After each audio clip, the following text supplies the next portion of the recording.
Honestly, this is the first time I saw it lose today, so really impressive stuff. Well, we get to see Selesnya humans in action once again in the hands of Arne Huschenbeth versus Reid Duke, another goat, as we like to call them here. Izzet Phoenix is what he is rocking, and we're joining these players in game number 3. So let's see what's in store for us here as we take a look at the opening hands. Yep.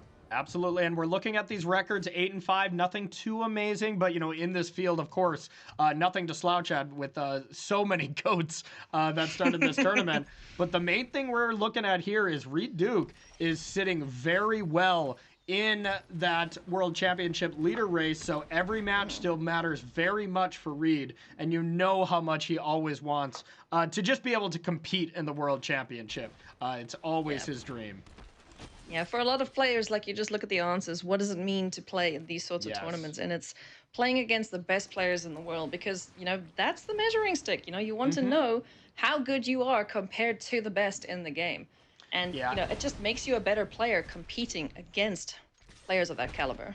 And it's made me a better player. I've been lucky enough, when I was still playing on these Pro Tours, these set championships, that I got to, share a team with Reid Duke for quite a while. And there's nobody more motivating as a teammate than Reid. He is, the first one waking up. He's the last one going to bed, always testing out matchups when people want to, want some help and stuff like that. He's just a stand-up teammate and just a stand-up guy as well. He is an absolute gentleman and an excellent player to boot. So this is going to be a great game here. Arne Huschenbeth versus Reid Duke, both picking up a win so far. They're at 8-5, so unfortunately, like you mentioned, out of contention for the top 8, but still playing for the marbles here as we take a look at the choice to be made here for Reid Duke. Sees an Adeline Resplendent Cathar on the battlefield. A braid will not kill her. Yeah, so absolutely. Where do we go from here? One thing to remember as well before we check out what to go from here, that 9 wins is that first, or that's that invite to the Pro Tour 1 here later on. So this match still very much matters for Arne as well. Yep. Oh, for sure. And even whoever loses in this game, they still have one more round after this, 15 rounds in total before we wrap up the play for the weekend and name our top 8. Dragon's Rage Chandler finds an unholy heat on top of the library. If we can get Delirium, we can kill Natalie. And we'll see. This is pretty important here. If Reid discards one of the lands, which you're pretty tempted to, that Crawl Harpooner is going to have a field day with the Letter Shredder. A really heads-up play, discarding a Braid, even though if you look at Reid's hand right now, the worst card, is probably that Steam Vents, and something that I would have discarded, without the threat of Crawl Harpooner. But Reid recognizing that's a card in Arne's sideboard, so trying to play around that blowout scenario. Yeah, and we've seen Crawl Harpooner put in some good work. If you can kill something with 0 power or 1 power, that is a great day for the green player. Yeah, anytime your green creature that already has 3 power for 2 mana also just kills a creature, I mean, that's just a premium Magic card right there. That's what you call stonks, Corey.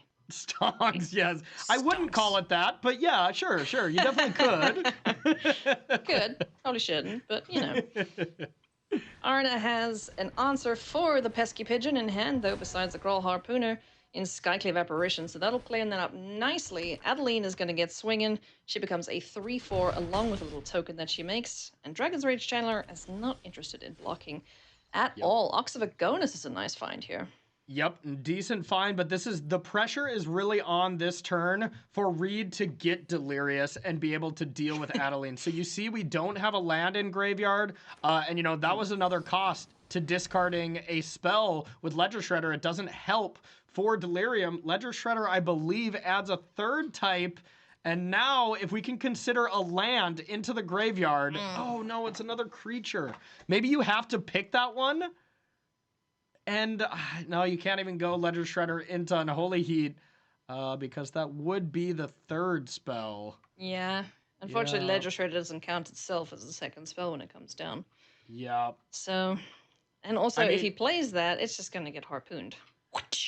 I mean, honestly, we might be in the scenario, there's these desperation scenarios that some of the Izzet Phoenix players have run into, and Reid might be double checking, be like, do I really have to cast Unholy Heat on a 4 toughness creature and just pray I have a land on top?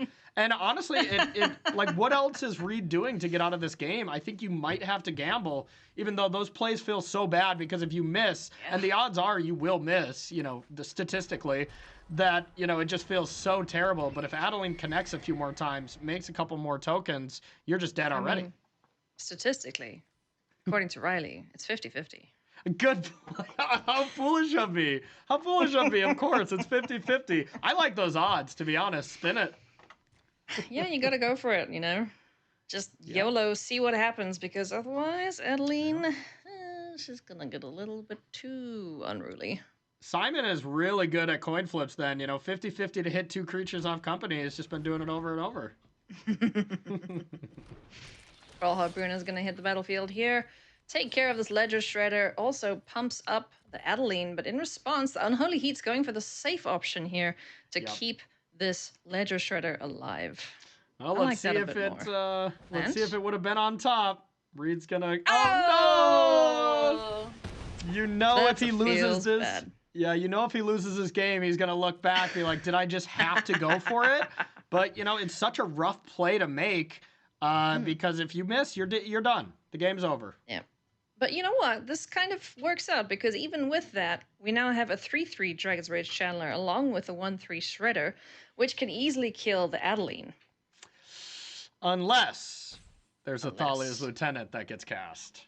Then that's really bad news bears, and I think eventually Arne's going to come to that same conclusion that, you know, Dragon Rage Channeler has to attack next turn. So as long as Arne doesn't give Reid a very good double block here, then, you know, you just take 3 and you're like, yeah, sure, Dragon Rage Channeler, I'll take it all day. You know, so I wouldn't be too Lieutenant. Just another counter on it. That's easy. Exactly. I think if you play that, you know, you just attack with Adeline, you'll have to attack with the human that comes into play as well, and that human will get eaten, but Adeline couldn't die in combat, and that's really all Arne should really go for this turn. Well, she could. Thalia's Lieutenant hits the board, puts a counter on, that's a second spell cost. Shredder gets to connive, sticks whatever into the bin, and then it kills Adeline, or at least prevents her from attacking. 100%. Yep. Nope, you were 100% right there. Yeah, we probably won't even see an attack this turn because of that. Yep. Yeah, that's huge. The Ox. Come at me, Adeline. What you got, yo? I got 2 birds. I don't know what that was, but you know, it's my taunt. Yeah, no, you're 100% right. That second spell off Ledger Shredder stops this attack. You know, there's no real great attacks unless you want to trade Adeline for Ledger Shredder, which you really don't want to do, especially since DRC has to attack now unless we escape Ox right now, pre-combat. I don't hate that idea, if I'm honest. Yeah. You know, it's a bit of a coin toss here because on one hand, yeah, you have to deal with these idiots on the other side of the battlefield, but you also have to kill the opponent kind of quick because we've seen this board start swarming, right? So getting in for 3 points of damage there. Let's get a land down and let's escape an Ox and see what the top of the deck yields. Yeah, I like that just because you just think like, okay, am I going to block at 16 life with a 1/1 that's assuredly either trading with a 1/1 or it's just a chump blocker? Reid says, no, I'm not doing that. Decides to get in some damage while he can, being efficient. Oh, here's another decision point. Expressive Iteration can find... I don't think... We have played a land this turn, Have played a land, yep. So not an ideal card there. So maybe the opt and then ditch the Expressive Iteration, or even the Pigeon to connive. Yeah, I think, maybe ditch the Pigeon. You're not going to be able to third... I guess you're not even going to be able to second spell because Ox is not a spell. Yeah. But yeah, probably get rid of the Pigeon and try to maybe string off a turn where maybe this opt can find a removal spell, and then you can start your turn with a removal spell on Thalia, and then kind of go from there and maybe get Phoenix back. Yes, there's another opt on top of the library here. It's going to go into the graveyard for the DRC. Oh, okay, there's another birdie. That's pretty nifty. Easy discard right there. Oh, hey, another Ox. Neat. Yeah, Ox is this card that you really think is just kind of for these grindier, matchups, but it's proven that it's just been a very good card against aggressive decks as well. Just being able to go removal spell, and then just on turn 5, slam Ox, replenish your hand, block with it, usually trade with something, and then later bring it back again and get refueled with more removal spells. So Ox pulls in some heavy work against aggro decks. It sure does. And it's irrelevant power as well to keep Adeline at bay. So Arne's, really hoping to find something that digs a removal spell out of his deck, like the Collected Company, like the Inquisitor Captains. But all he's got going for him right now is an Esper Sentinel and a Thalia's Lieutenant. Yeah, and looking back to that turn where, I thought that Adeline had a nice clean attack. Everything was looking so in favor of Arne, but just Letter Shredder being able to have that nice little play of when your opponent plays a second spell as well to boost it really messed with everything this game and changed the tempo shift back in Reid's favor. It sure did, and we found a Fry courtesy of Ledger Shredder, and that is a big draw. Able to kill the Adeline Resplendent Cathar, which will allow Reid Duke to start swinging. Yeah, surprisingly, the Adeline is like not even the most threatening thing to Reid when Reid has that 5/3 blocker. So I don't even know if we need that. And a 4/6 blocker with Ledger Shredder.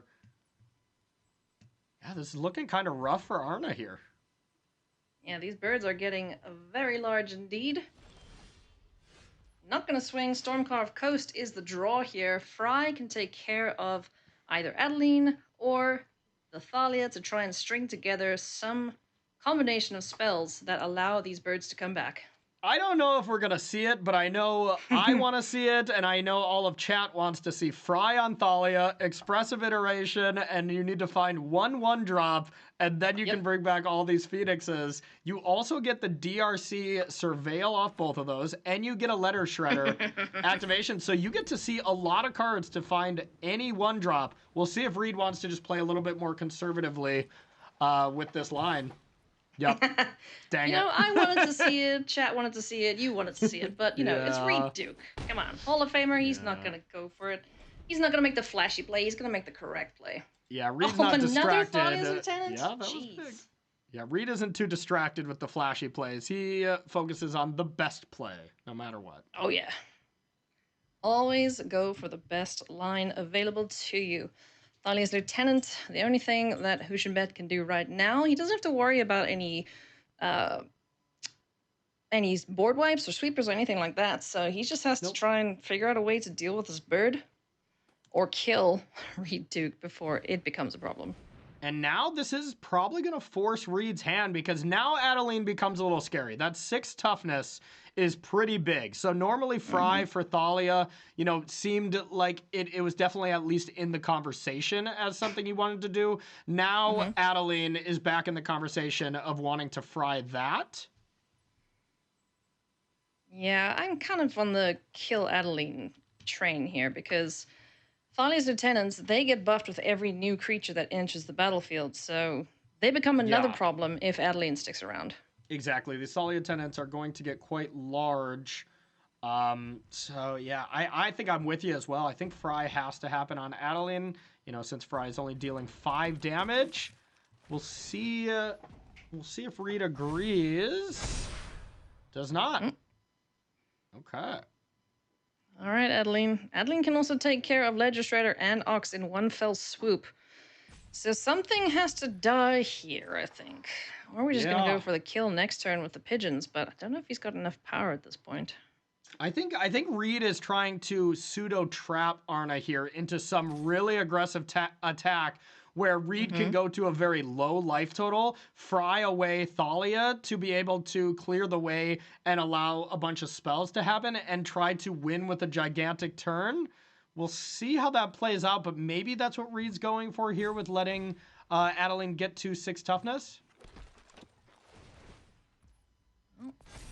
There's the attack from just the Adeline. Very disciplined from Arne Huschenbeth. We're going to see the Ox jump in the way and the Ledger Shredder jump in the way of the 1/1. So let's have a squiz here if we will see a Fry post-combat before we go to Reid Duke's turn. Can't imagine you can't. Wow, Reid is really just going for the skies. Okay, so what? We have 2 Phoenixes? Okay, that's big. There's 2 Phoenixes, right? And Letter Shredder is 4. DRC is 3 more power. That's 7, 10, 13. That's 13. So Reid has a plan. Does not deal with anything. All we need is 1 spell off one of these expressive iteration. Reid has to be heavily favored to win this at this point. So nice play from Reid to not pay 3 there. Arne finds a Boseiju. Okay. It's not really going to help him in this situation. Riverglide pathway into the bin. Expressive iteration. Let's see what you got. Let's get these birds back. Faithless looting. I think that's plenty already. All right, iteration to hand. Land goes bye-bye. Faithless looting. Let's do some shenanigans and 1 more expressive iteration to boot. This will help us get another card into the bin here. Ox of Agon is likely going to get sent west. Ooh-wee. Oh, this is wonderful. I think this is it. Huge props to Reid for setting this up. You know, here's a Brazen Borrower as well. You know, not that it's really needed, but yeah, Reid set this up masterfully. There are no reachy creatures on Huschenbeth's side of the battlefield, and he's like, oh, come on, you can't have it. Surely not. But yeah, 8 power, 2 more birds in the bin. Yeah, I think there were 2 birds. There might have even been another one. I think there was at least 2. I think we might find a 3rd one here if we're lucky. Yep. Sokenzen. Nah, let's send that west. What else can we find? Consider takes another look. It's another Dragon's Rage Chandler. That's going in the bin too. Get in the bin. There's another birdie. Yes! Woo! The dream. Faithless looting. It finds another pigeon, and that is just going to nail the coffin of Arne Huschenbeth with 2 more birds. Let's freaking go. Oh my goodness. Go. Pigeon Force assembled! Here come the Phoenixes, along with the Shredder and the Dragon's Rage Chandler. There is nothing Huschenbeth can do except pick his jaw up off the floor because that was amazing. Good game, Reid Duke. Didn't have that one on my bingo card, Ailey. Didn't have that one on my bingo card.